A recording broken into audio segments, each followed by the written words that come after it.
When we talk about customer service, we often refer to solving problems for the customer. But how about anticipating the problems and the needs so we solve them even before the customer has to complain? You're welcome to Real Talk with Auntie O. We all agree on one thing. Well, I know that we are terrible at customer service. And this is not just, it's in the public sector, private sector. The level of customer service our level of customer service leaves a whole lot to be desired. When you think about markets, so you are selling the same things as, different people. You've got bigger players in the game, you've got small players, and everyone really, there's not a lot of new things that are out there. Even the newest of innovations would be squashed by competitions, as soon as they come out. So in terms of the actual products or services that's out there in the market that you're selling, you're not really doing much different from the next person. And if you are a small timer, then it just takes the big player to come and really, really squeeze you out of your profit, because the big player, they can do things quicker, they can bulk buy, they can produce, in larger quantities for cheaper, and they can squeeze you out of your profit. So because they can sell for cheaper, you would have to reduce your prices, even if it means, gets to the point where you're barely breaking even or running at a loss. And customers, people would buy things for as cheap as possible, especially if they can still be guaranteed of the same quality. So you're selling, this and this person selling the same thing. Just take whatever toothpaste, anything, you're selling it, I'm selling it. Why is yours more expensive? So people would not necessarily buy something that's expensive if they had a substitute for it that is cheaper. So in light of all of that, the way you can differentiate yourself is good customer service. Not talking about customer service just in terms of being nice and smiley and the way you talk. That's very important. I think that's something that we don't do enough of.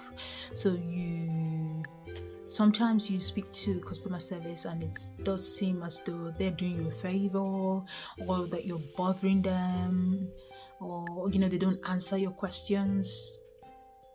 There's all of that. I mean, there are times. So those of us in London here, my closest contact with customer service is the Nigerian embassy, for example. You can go there and there will be someone who you're standing in front of someone waiting to be served, and they're chatting on their phone, just ignoring you. So you're standing there and the person's chatting on their phone and even telling the person who's next to them about what they're chatting about, and someone is standing there. Now that is appalling. You couldn't do it. If you were a UK company, UK business, you couldn't do it. You would be fired on the spot. But it's Nigeria, and we've gotten away with so much for so long, and then that needs to change. So of course that's one of the main ones is, how do we handle our customers? The person standing in front of you, how do you treat them? How do you speak to them over the phone? But going beyond that, so when we're thinking competition now, especially looking at the fact that a lot of things are digital, when you start thinking of competition and how you can differentiate yourself, customer service, there are other aspects of customer service that becomes important. So you start looking at convenience. So for example, company A is selling this, company B is selling exactly the same thing, but company A has said, I want to make it convenient for the customer. I want to make, for example, I've got a website. I want the customer to easily be able to see what they're buying, be able to click easily. The payment should be smooth. Whatever convenience means. Convenience might mean deliver to your home. Convenience might mean, whatever it means to you. But those are terms that you need to start thinking of as a business, to start differentiating your customer. So can I make it convenient for the customer?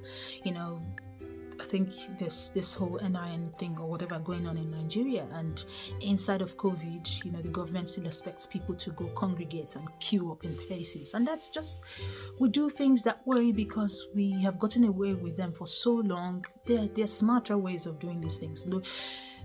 There's almost no reason to be out queuing. Like, there are ways to do this thing. I'm sure there must be an online way to do it, but because we have done things for so long and we're not really looking at changing anything. We just carry on doing the same old. So even with the pandemic, even with the fact that people could infect each other, others, the government still says, you've got to all go out, gather in groups and do. So again, there should be smarter ways of doing that, make things convenient for people. Thinking of speed, so how quickly, again, that's a differentiator.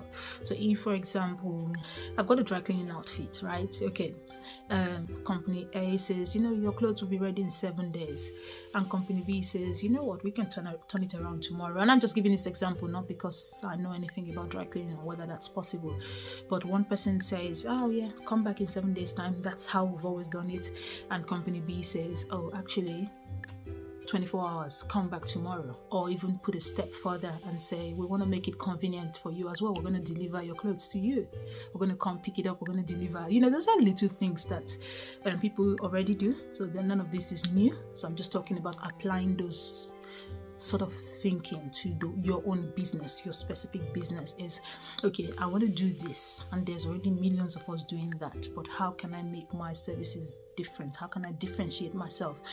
Thinking in terms of customer services. So I talked about convenience, I talked about faster, there are other things you could think about. Secure. So if there are things, a business again that's done in a certain way but is susceptible to fraud, to how can I make the customer feel more secure so that the customer wants to do business with me rather than that other company?